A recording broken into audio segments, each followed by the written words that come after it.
On.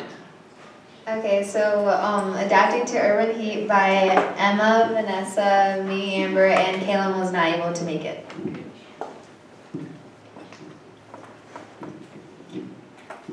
Okay, the problem that we're focusing on this presentation that we will be giving possible solutions to the problem of heat islands, which, what heat islands are? So we're talking about the thermal pollution in Lamberton Creek, the heat island effect, and how runoff affects urban heat and how it's harmful and how we can change it.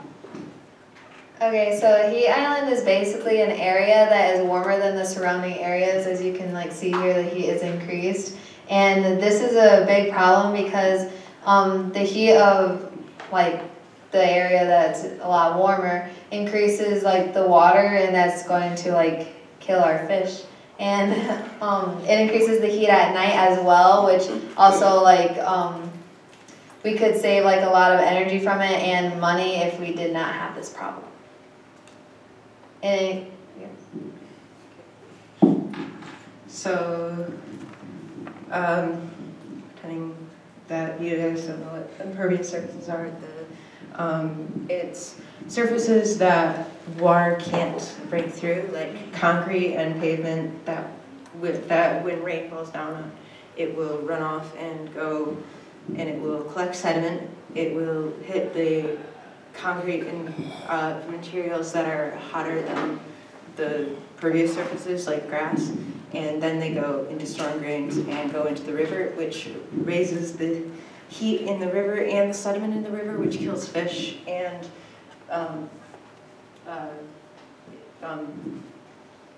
impacts heat islands. Okay, so what a cool roof is it reflects the sun's rays from using reflective tiles, reflective paint, or reflective sheet. So then when it reflects the sun, it will decrease the temperature of the runoff that runs off of it and the temperature inside. And the benefits are that it will reduce the energy because you don't have to regulate the temperature, and then it lowers thermal pollution, and it's a lot cheaper than the other solutions.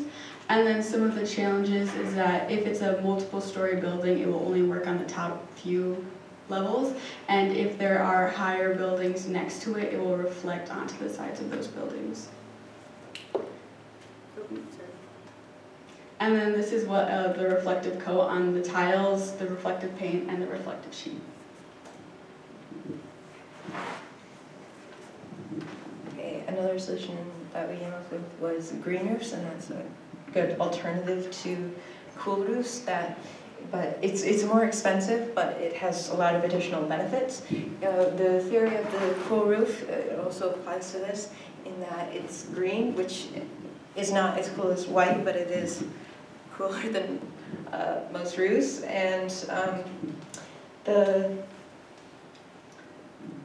it's basically a rooftop garden, which people often have for the aesthetic purposes, but it can also absorb the heat from the sun's energy using the leaves. And the water runoff that would normally go off of the building is absorbed by the plants, and they drink it, and it goes into the soil, and what they don't drink evaporates. So it can reduce around 70% of the water from running off, which is going to have a large impact on the heat island effect. It's also good for business, as people have found.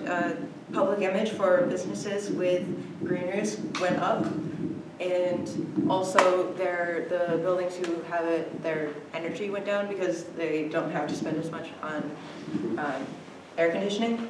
So even though, well, it's more expensive than a cool roof because you don't have to just paint, you have to actually put the things in, and the downside is that you have to build the building with the green roof in mind, and there's a bunch of... Yeah.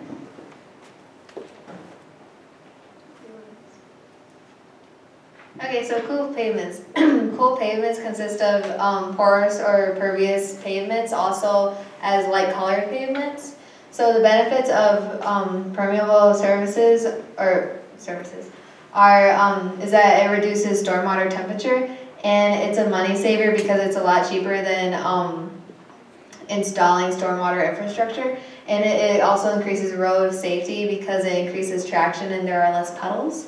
And the benefits for light colored surfaces is that it lasts longer than asphalt pavement, and it increases visibility at night because the light from like the streets can reflect off of it more easier. And the challenges for permeable surfaces is that the performance is based on the environment, so basically like traffic or how much of the area is being used, and it's more expensive to install. And then for light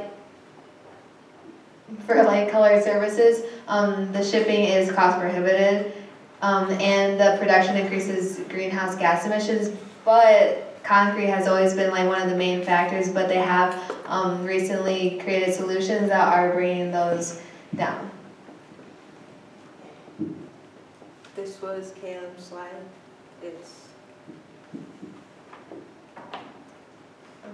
So the pros and cons to urban forestry are that there is pollution and damage to the ecosystem. There are social and economic benefits and other related benefits. Basically, urban forestry just refers to the planting of trees intentionally in an urban environment where there's not usually trees, and it will help the air and the environment. And then it is costly and time consuming, and there are a few safety hazards. Such as fires.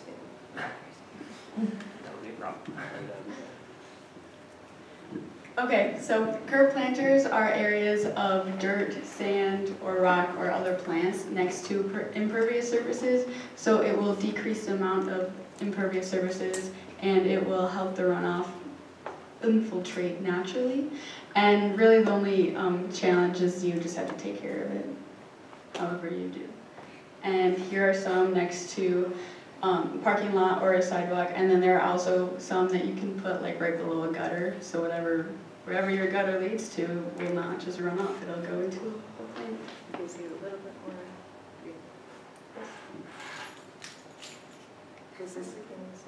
Okay, so basically this is the encapsulation of it all and all of the benefits of each one. So cool roofs will lower thermal pollution and energy costs.